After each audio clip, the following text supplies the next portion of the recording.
Hello. It's Not the Weekend Podcast. I'm Frank Skinner. I'm with Alan Cochrane. And I'm with Emily Dean.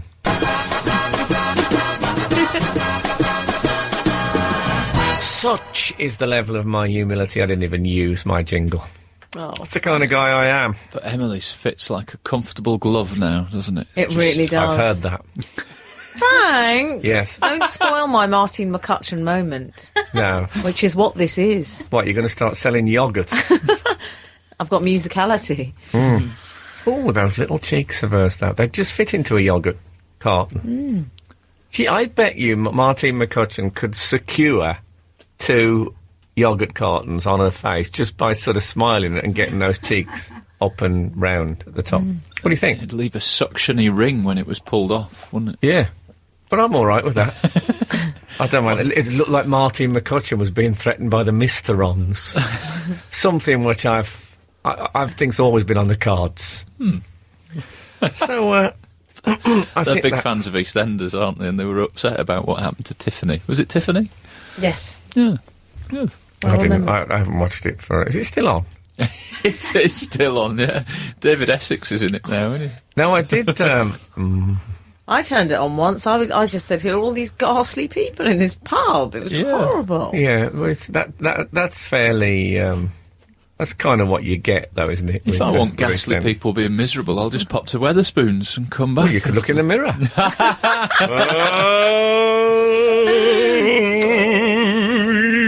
So I've been doing a bit of work this week. Yeah, still at it. Well done. And I've been recording a radio show. Oh. But don't think for one second that I'm seeing someone nice knowing else. you. No, there's not going to be a picture of Emily putting a bridle on a horse, looking on the verge of tears like poor Zara. Are you still going to be bothering with this? Oh God, I should say so. Now this is scripted. I actually wrote some stuff down, and then it's me and an actress doing it. So it doesn't have this free form thing. He already sounds like he's got a greater respect for the new project. No, certainly not. Nothing. Yeah. This will always... you were always on my mind. With a comfortable old pair of slippers. Yeah. Yeah, well, I mean, the Cockerel's fairly new, though. He's like a very new slipper, and you're... Yeah. So you're limping. We're limping through this. It's all going to be Heather Mills, this conversation. So, yeah, so I'm not blowing my own trumpet here, not with my back. But I wrote. It's every episode is an argument. That's this thing I've just done. It's for Radio 4. I think we can say Radio 4. I don't. Oh, you said you had to write things for this. Yeah. Every episode's an argument. Yeah, but there need to be a bit more. There's not as much improvisation as me and Kath. And I missed them anyway. And I could go on all day about this, but it just made me... It's very weird having an argument, because there's me and Catherine Parkinson from the IT crowd, and we're having this argument in a recording studio, but, I've written it. Right. And I had to write things like her getting one over on me, which goes so against my instincts in an argument when I want to win every point. I want to win 6-love, 6-love, 6-love in an argument. Oh, really? Yeah. Preferably all on aces. But it has, and it just made me think, because I played it, the first episode, I played it to my girlfriend, and I said, what do you think? And I actually left her in a room to listen to it on her own, in case the laugh count wasn't high enough and we'd have to split up. Yeah. And she came back in, and I was tense. I was sat in the other room, and my stomach was knotted like one of Tony Hart's cravats on Vision On. And she came in, and I said, what do you think? She said, I hated it. She didn't. And I said, oh, God. She did not say that. Yeah, she did say that. And I said, oh, because a lot of people have said it. And she said, no. She said, if anyone says to me, Frank Skinner can't act, I shall say, no, that is exactly what he's like in arguments. And she was like, quite she turned off it with into an argument. No, the argument that I was having, she said, and there's a couple of things that we've said in arguments. And so it led to a bit of an argument. Oh no! You had an argument Frank. about your I had an argument argument drama. about my written argument. Oh. We workshopped it accidentally. So it just got me thinking about some of what I would call some of my Some of your greatest hits. my greatest hit. I think me and Kath are the most difficult argument we've ever had. And usually we find them quite easy.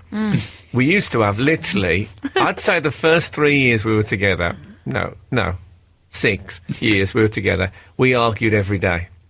Wow. And if I remember us saying once, God, we haven't had an argument today, can you believe that? And she said, well, that's because you've been in a good mood. And I said, oh, so it's my moods then that dictate the arguments. Nothing to do with. We had an argument. At about 11:45. We nearly made it. And it was like Devon Lock, that, the Queen's Racehorse, when it collapsed just before the finishing line. Anyway, we were arguing. We were next to the Savoy in London on the Strand. And this argument started. And we were arguing so feverishly that we had to find a quiet side street because people were staring. And we went into this side street behind the Savoy. And it was really quite a nasty sort of, Kath was talking about splitting up. I do like the fact that you chose a little location for your argument. We had to move it. We had to bookmark it and go around to a quieter place where we could let rip. Like a mobile phone user. I'm in a busy street. You're going to have to hang on a second. Exactly. It was like that.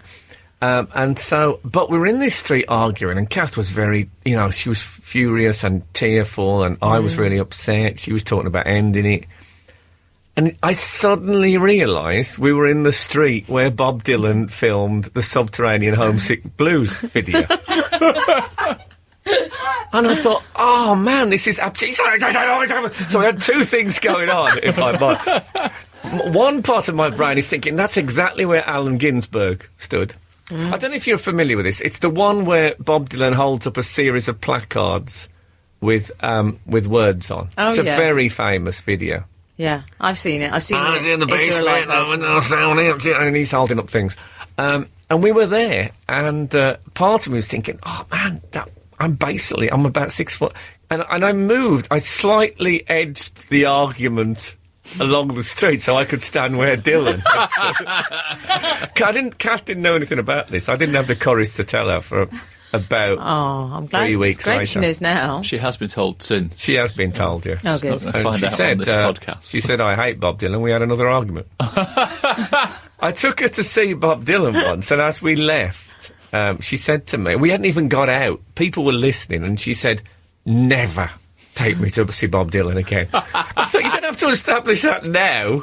It'll be like me saying, oh, Bob Dylan's coming to town. We can have that conversation there. But she laid the law down immediately.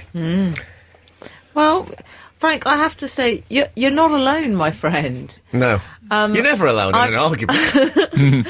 I've had some big ones in my time. Yes. But let's stick to the matter in hand. There was one time I was so angry. An ex-boyfriend of mine, he came in, he was drunk. He wasn't just drunk, he was sort of staggering around drunk in a really unpleasant way. What they call in Scotland steaming. He was steaming. He was very steaming, yeah. Excellent. And he sort of tripped. I used to wake up steaming when I got drunk. If the bedroom was cold. Well, that's what I was worried about, Frank. Well, yeah, it wouldn't be. I don't want that next to me. I No. really don't want that next to me. No. So I did what I think was absolutely the right thing to do. I said, you can't sleep in here tonight. Not in your condition. Were you living together at the time, was it? Or- Yeah, well, I wormed my way in at that point. Oh, so it was his place yeah, initially? it was his bed. Yeah. Oh, this makes it a bit... I noticed you left this detail out. I know, because it makes me sound unreasonable. Yeah. So I said... You were the cuckoo in the nest. Well, yeah. I said, you're not sleeping in this bed, not in that state. So we had quite a row about that, and he did bring up the fact that it was his apartment. His bed. So after a while, he relented in the end. He was so drunk, when they're too drunk to put up a fight. Yeah. So I said, you are allowed to sleep in there. You're not even allowed. I don't even want you to use the sheets, because I was worried he'd be sick on the sheets. So he was allowed a Superman towel. That was all. That was to cover his body. He was allowed one towel. Yeah. He didn't like that very much. But he put up with that. Well, he did, although he made me pay for it the next day. Oh. I hate it when they make you pay for it. They're my least favourite girlfriends. Oh, what the Superman towel I like. It's a nice detail. Yeah. I like any drunken yarn that involves the Man of Steel. Yeah, what era? Yeah. What era was the towel? Yeah, what? Oh, it was just some cheap, terrible thing. I can't remember. Okay. But I How ghastly. Don't you like it though, Frank, when you're in a social situation? Have you had this with Kath and you're having a row, much like your situation, but when you're like at a dinner party or at a friend's drinks party and you turn up and you're still rowing in the car and then you're forced to conduct yourselves in a civil fashion? But I am amazed at both of us how quickly we can turn it round. We can be in the car absolutely vile. I mean, like tigers fighting. And then turn up the door, hello, how are you? Not a hint. Not a hint. Although there'll always be about 2 hours into the party, Kath will say, of course, when we arrive, we're having a terrible row in the car. And that's her way of telling me, I haven't forgot about that. If you're thinking, the car journey's going to be okay on the way home, because Kath's looking like she's completely got over it, that's her way of saying, oh, no, don't worry. Part 2 to come. Are you a rower? Not massively, but at the same time, we're not those annoying couples that say, "Oh, we'd never row." We have a healthy amount of verbal debate, I would say. But I just quite like the tiniest things that set it off. Like, we get on really well. How often would you say you had how many rows a year? Oh, not many at all. Really? He's one of those. Not many. How many? Give me a figure. I couldn't put a ballpark on it. Maybe double 2? figures? Oh God, not double not figures. Double Definitely figures not in double a figures. year? No. 3? No. I mean, I'm going 5. it doesn't help. That, 5? Like, when my wife is annoyed, I often find it funny, so I don't even consider it around, because I just think it's... Like, recently, I think this was July, we changed car. My wife drove the car to Morrison's to do the food shop, and unbeknown to her, she phoned me up, going mad, because we have... you know the little key rings that you have that's got a disc that's a fake pound for the shopping trolleys at the supermarket? I've never seen that. Oh, well, Are I they can show you legal? it. I've got my car key with me. I'll show you after. Are they legal? I think they are, yeah. You get it back at the end. I wasn't on the verge of a citizen's arrest. Mine says Alun on it, A-L-A-N. They I don't like cater the way for he skirts A-L-U-N. around on the underbelly of society, the cockerel. Anyway, It does. I hadn't put my old car key ring on the new car key, and she gets to Morrison's without her own pound and hasn't got the pound for the disc. The fake So I pound. have to spend a pound. No, just had to go and get change from the corner shop. Phoned me up. I've had to go and get change. There isn't... And I just found it funny. Are you really phoning me about the pound coin for the Morrison's trolley? And occasionally we've had a bit of a row because I am a man who can break wind. I really can. Oh, no. I really can. And let me check the absolute manual. I can do it on a long car journey, which it's a bit like being trapped in it. It's horrible. When you say it's a bit like being trapped, it is. It is like being trapped. Yeah. You're now taking a tone that There's no bit like being. I recognise this I tone can see very Mrs. well. Cockerell. And I've actually got my arms folded. Mrs. Cockerell out the passenger window trying to get onto the roof rack. I find it very funny, though. I find this very funny. Do you? The worst one was where she genuinely said to me, I mean this seriously, I think you need medical attention. Oh, no. Oh, no, I'm not happy on this topic. There's nothing worse than when you're angry, somebody else finding it hysterical, is there? It happens to me every day of my life. Oh, I could not have been more proud. I was practically phoning my brothers at the time. Near enough to say... You're brave. You're near very enough to brave. say, oh, you won't believe this. We'd have been on the hard shoulder. Kath would have been out. She'd have been storming off down the hard shoulder. She would have. Yeah? No question. I went out with a woman once, and we had an argument in the West End of London. And I was in a play at the time called Art at the Wyndham's Theatre. And all the cast and the crew, we used to go for a drink after at this pub, and then this woman turned up. And they knew we were having problems, me and her.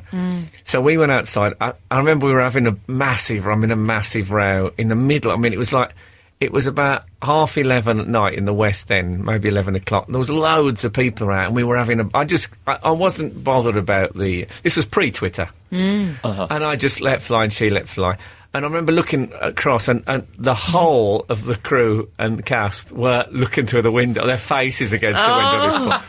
And we were arguing, and a homeless man came up and interrupted and said, "All right, Frank." I said, I'm having a really serious conversation. He said, "If I can levitate, will you give me 50 pence?"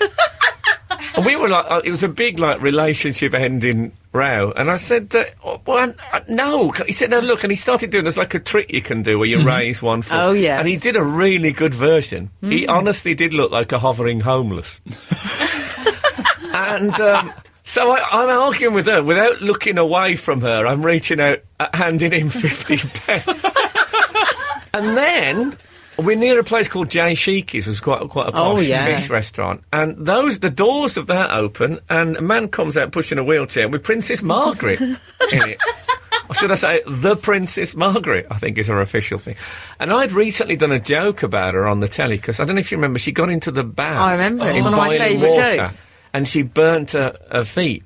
Yeah. And I said, how do you burn both your feet doing that? You know, you put one foot in, and then you put the other foot in. It doesn't make any sense. But she came past on the wheelchair, and her feet were still heavily bandaged. So it was like one of my jokes was going past on wheels. It was, meanwhile, I'm splitting up. There's a levitating homeless, Princess Mark. I mean, it was bizarre. It sounds bizarre. Yeah. That one sticks in the memory. And then there was New Year's Eve in Grenada. Oh, that was a terrible row. What was that? It was me and this woman we went out with. We're on holiday in Grenada. And, you know, when it gets up to New Year's Eve and people go, 10, 9, 10, we were fine. By 6, we'd split. And I'd said to her, can you look like you're enjoying yourself? What do you mean? Look like and she ran off, and we were next to what was basically jungle, and it was obviously it was midnight, it's just become, and she ran off. There was wild animals and things in there, I mean, not like lions, but, you know, scary stuff. And she ran off just into the completely dark jungle. She's never been seen since. No, well, she was, you know, I followed her some of the way, but then it got too frightening. And I had to come back for a non-alcoholic cocktail. But she did return, just in like a bear skin that she'd made herself. What a bear was doing in Grenada, right?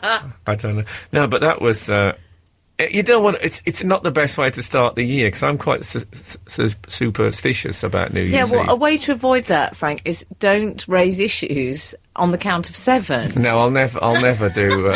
Maybe 15 or 12. Start a bit earlier, and you've got a bit more time. It was one of those... Give yourself a comfort zone to make up. It was a bit like that, you know, it was nearly midnight thing. I mean, not that we hadn't had any arguments that year. We'd had about 4 million. But I didn't think we'd squeeze one more in. And to run in, you know, how did the argument go?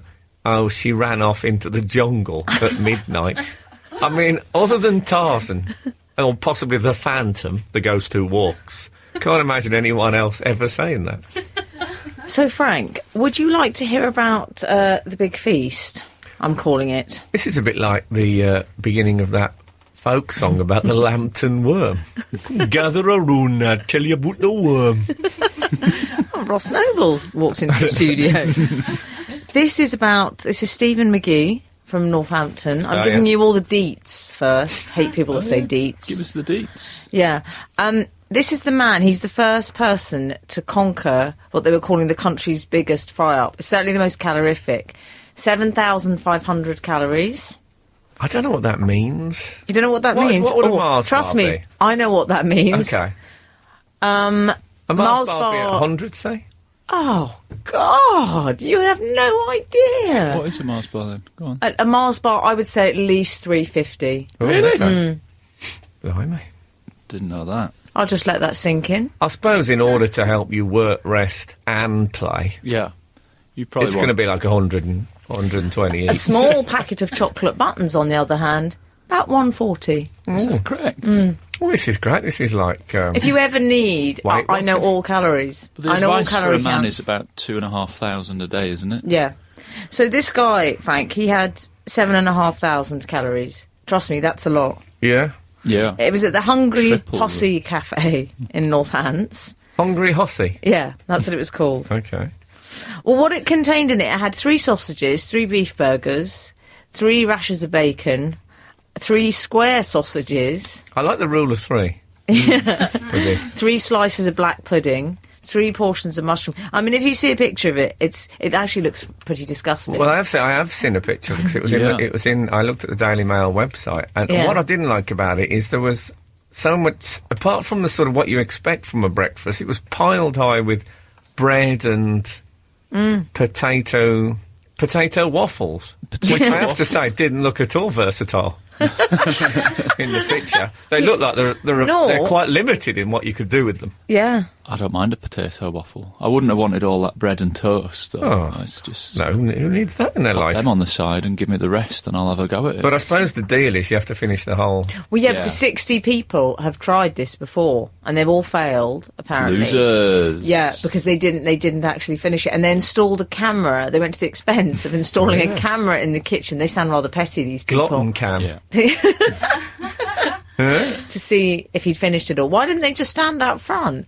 Took him an hour and 20 minutes. I know quite a lot about this story. It Well, they took him can't- an they hour and can't- 20 minutes and he got a 12 quid breakfast free. I don't know how valuable this man's time is, but Also, if there's no time limit, could I have took a day over it? yeah. Well, yeah, but what I would It would have say... worked out at a 12 quid day, though, wouldn't it? Yeah, that's true. I don't been a know, while. though. Can you imagine, though, that... I don't know if you're familiar with the work of BFM, Alan. Britain's fattest man. Yes, friend of the show.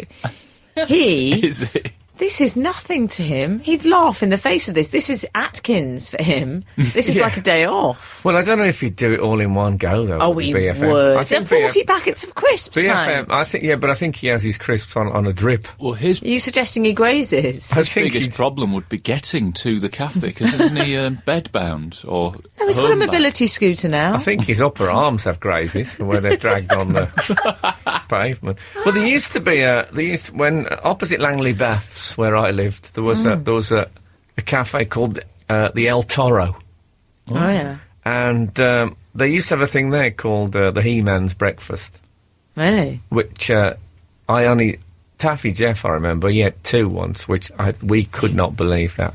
The He-Man's they had a thing called the She-Man's Breakfast as well, where they didn't advertise sausage, but when you got there, it was a surprise.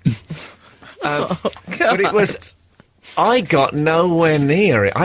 I would be the worst person in the world. I could never. I ordered a He-Man's, but I finished about 2/3 tops. I don't even eat fry-ups at all now. Really? I used to be a porridge every day man, but I've recently, this last 10 days, I've switched to all bran. Oh. Is that right, Frank? I had all bran this morning. That's not a warning. I'm just telling you that it's, I've decided it's that time of life where I need to think about those kind of Hit the things. fibre. Yeah, so I had a look at, when I got all bran, I was just making sure it was, because sometimes things sell themselves as healthy, and when you look at the contents, a bit dubious. So I looked at the box of all bran, and on the contents it said 87% bran. No. And I thought, well, this is an interesting interpretation of the word all. Well, exactly. Yeah. In what way is that all? What is that 13%? Yeah, what is it? Yeah. Some of it was, they were big, like Latin words I hadn't heard of. All right. And bacon. Which I think that should be on the cover. There should be a rasher lying across the all bran. You see, when we do the morning show, you may be aware, obviously you're aware, Frank, but I favour the California breakfast. Yeah. Which is a yoghurt with honey and banana. And I've actually, I think it's slightly irritated you because I've managed to convert everyone on this team over to that California breakfast. Well, when The cockerel. when the cockerel arrived, I thought, at last, some northern common sense. And I thought he'll probably arrive with bacon sandwiches in greaseproof paper. Oh, Well, we get in too early. There's nowhere open for such. Yeah, but when I saw you having a Californian breakfast week 2. Of course, that was before I knew you were Andy the asthmatic. I didn't know you had that. Jason the Oh, asthmatic. sorry. They should have gone for Andy. I like the alliteration in asthmatic. Yeah. It wasn't a children's story. Yeah. Did you actually have to? Did you have to do? Oh a bit of that? yeah. I went right into it. I did. So it's you who's been phoning me. Alan appeared in A&E. Yeah, in case you don't know. Yeah. As If you didn't hear the last Jason the last asthmatic. podcast, yeah. Yeah. So, but it's all coming out now, see, because I thought, he's a real, he's a dour, up and down northerner. Turns out he went to drama school as an actor. it's all eats coming out Californian now. breakfast. He eats yogurt and fruits with honey He sprinkled started on telling it. me, I was talking about eating nuts, and he said they were the right kind of fat, he said to me. True, that's true. I mean, I would have had all else. To be honest, at that time of the day, I'll eat anything because I'm a hungry boy, and I know I shouldn't. There's a bit of my brain that, when reading this about this biggest breakfast guy, there's a bit of my brain going, oh, that's terrible, and oh, how awful and indulgent of the Western world. And there's another bit of my brain going, good lad, go on. Is the part of you thinking I could do that? Yeah. Other than the toast, I don't eat a lot of bread. I try not to. It makes me glum. But is that right? Yeah. What you want at the moment? 3 loaves a day? I can get very grumpy. He gets a Churchill black or red dog, don't you? I try and avoid the black dog when I have too much toast. Yeah, I've never heard of anyone getting glum on bread before. Yeah, well, hang about with me and have a few rounds of toast. I'll be very miserable. As I said, I read... Oh, sorry, carry on. I was very pleased to see that there's flat sausage on his on his I big noticed breakfast. that. I thought... What is flat sausage? It's... I understand that seems like an obvious question. I think it was a Scottish thing. It is is it? quite a Scottish thing, so it's surprising that it's on that menu. But it's they call it lawn sausage or flat sausage in Scotland, don't Is they? it like a burger? It's like a sausage patty, yeah. It's But square. rectangular. Yeah, Rectangular. square or rectangular. Oh, yeah. it can be square. No, we'll go with rectangular if you've had your set Let's square. call it an oblong. Does that help? Yeah. Yeah, if you have a Scottish breakfast, often you'll get sausage, as with no sausage, and then these flat sausages, just as an excuse for some extra meat. Mm-hmm. Yeah, but I noticed that. I also, as I said, I looked at this on the Daily Mail website, and there's one comment at the bottom of all of them that just said, how irresponsible. And I thought, actually, that's it, isn't it? That is what the thing to say about this story. You can talk about it forever, but really, how irresponsible. We should just point out that Stephen McGee, who did it, is he's not a giant man. He doesn't look enormous. Can I say, I really thought you were going to say, we should point out that you shouldn't try this at home. I thought it was going to be one of those very serious moments. He has got one of those very greasy Caesar crops, though. Oh, I don't think. Well, he looks probably bad. exudes grease now for the next 2 or 3 weeks. That picture was taken halfway through it. He's already. Yeah, he's already oiling. if he worked his hair up into a point, he'd provide candlelight for probably a fortnight. He's got a touch of the Andy Serkis about him, hasn't he? To look at. He'll need a 3-ring circus after that lot. I'd have a go at it though. I wouldn't be shy about eating that. Well, maybe we can get one in and Yeah. Cockerel can get into it. The taste section of the show this week it was crisps. Yeah, Next week this it week could the be Cockerel will eat a super breakfast or whatever it's gut-busting called. fry up. Yeah, Are absolutely. you going to be putting some money into the fund to save Roald Dahl's shed? Oh yeah, his dream factory. They're calling it. Let me think about my charitable donation priorities. Okay. No, I'm not. No. They only need £500,000. Yeah. The family have put some in, apparently. Need is a Jamie strong Cullum. word there, though, isn't it? They want £500,000 for it. but Jamie they don't Cullum's got a need- few bob, surely. He was nice. We met him at the Sonys, Alan. Yes. Yeah. Jamie Cullum's got a shed, I think. Mm-hmm. I think there's 2 sheds. He comes out of one shed when the weather's bad. And a model of a little lady comes out when the weather's good. I think that's how it works. I don't think Sophie Dahl's involved. Is that like a cuckoo clock or something? No, it's a weather house. Did you never have one of those? No, I didn't. Oh. I imagine Sophie's quite sneering about it. But But she's been appealing, hasn't she? She said... she has for years. Big or small, still looks great. That's how I feel. I find her appealing. Yeah. She said they need to save the shed because it's in a state of acute disrepair. Yeah. And it's been left. Wasn't that fascinating? Did you see the pictures? It's been left exactly as, when he died, really. It had, in the shed, there was still old fag ends in there. His hip bone from his hip replacement. Oh, I loved that he kept that. Used as an ashtray, apparently. A jar of his spinal shavings. And there was another hip bone from the one that actually was first replaced, because I think he had two, and it was wedged in a drawer. I love that. I love anything being used in a makeshift way. I get quite excited about. Well, where do you get spinal shavings from? I don't know. Because I did notice, with some excitement, that he had an electric pencil sharpener. And when I watched the feature on the One Show, I thought, I'm getting one of them. I forgot, because I've got one of those that clamps to the desk that you used to go to school and turn the handle. Have you so I'm a really? big fan of the pencil, as you know. Yeah, you love a pencil sharpener.